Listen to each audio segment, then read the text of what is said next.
De quoi parle Come Back to Me de R.E.M? Come Back to Me est sorti le 10 mai. Il s'agit d'un titre du second album de R.E.M, Right Place, Wrong Person, dont la date de sortie est le 24 mai. On avait déjà pu entendre Come Back to Me lors du concert D-Day The Final à Séoul en août 2023. À cette occasion, il avait dit que cette chanson était l'une de ses plus précieuses.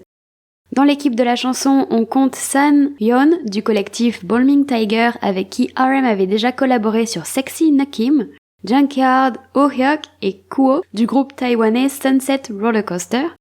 La chanson est dans le genre indie pop. R.E.M a écrit les paroles qui sont en anglais sauf une seule phrase chantée en coréen. Come Back to Me s'interroge sur le bien et le mal, le right et le wrong, comme l'annonce le titre de l'album. La chanson parle d'émotions contradictoires. R.E.M se sent bien dans sa vie, il utilise la métaphore du printemps qu'il aime tant et qui représente le bonheur après des moments difficiles ou le renouveau, la douceur.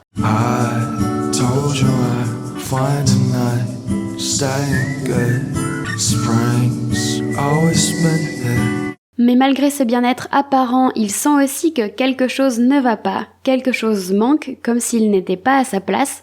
Sa vie défile comme s'il n'avait pas de prise sur elle.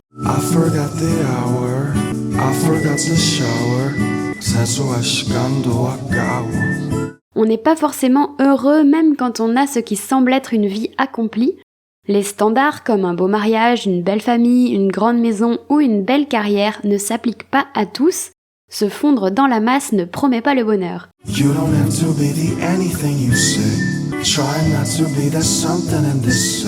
R.E.M accepte ces deux côtés de cette vie, cette moitié qui se contente du présent et cette moitié qui cherche autre chose.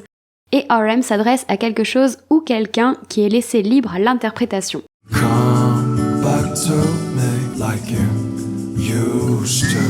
Pour moi, cette chose à laquelle il s'adresse peut être sa tristesse ou sa créativité d'artiste. Ça me fait penser aux paroles de Yoon. R.E.M disait qu'il fallait vivre pour pouvoir être un artiste, ressentir des émotions pour pouvoir les retranscrire, et j'ai l'impression que toutes les émotions qu'il ressent dans cette chanson, il les accepte et il les aime.